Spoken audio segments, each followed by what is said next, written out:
All right. I want to throw you guys a bit of coaching honesty when it comes to progressive overload. A lot of people are pushing progressive overload. A lot of people think that that just means more weights, more weights, more weights, or even more reps, but that's not necessarily the case. I'm going to unload the truth on you guys right now. The reason why so many coaches adhere to a progressive overload mentality and principles are simply because we don't trust you. It's an intensity thing. It's a pushing yourself to the absolute limits thing. It's an ability to quantify and hold you accountable thing, and you holding yourself accountable.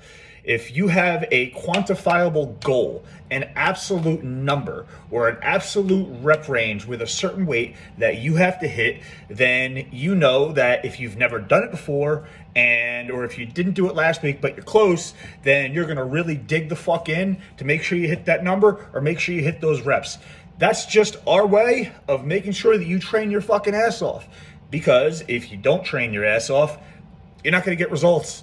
A lot of people think that they train their asses off, and they really don't. We all push to a certain extent to where we get failure, and we think that's the best we can do because we've never seen differently. A lot of times, people just haven't been shown that they're capable of more. That's a lot of what I do whenever I train with a new client. One of the first things that I do is I push them past what they've ever done before. And I make sure that I don't really help them do it. I just kind of intimidate them and motivate them into doing it. And what that does is it makes them show themselves that they were always capable of doing more. But they hadn't been doing it in the past just simply because they didn't know that it existed. They didn't know that limit was there. They didn't know they were capable of doing it.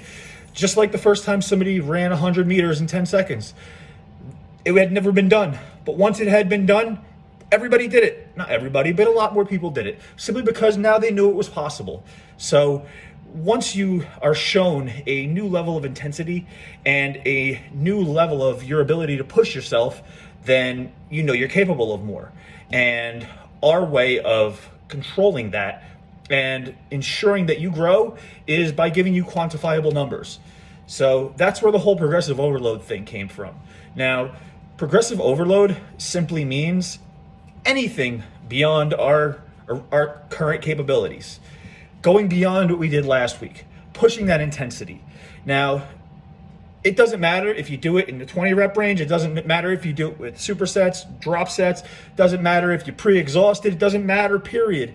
Only thing that matters is absolute effort.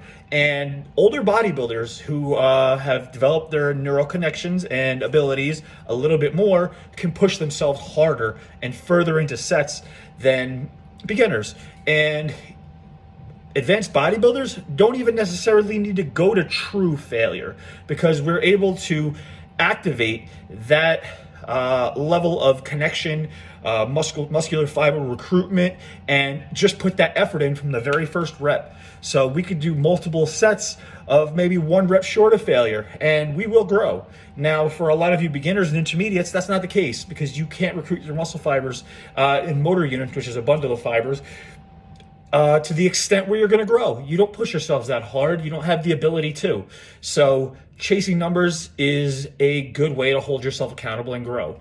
But the fact of the matter is, absolute effort is the only thing that matters when it comes to muscle growth. So consider that next time that you're training. I'm getting a little older. I have to accept the fact that I can't just chase numbers all the time. But I'm a little bit crazy and I know what it takes to grow.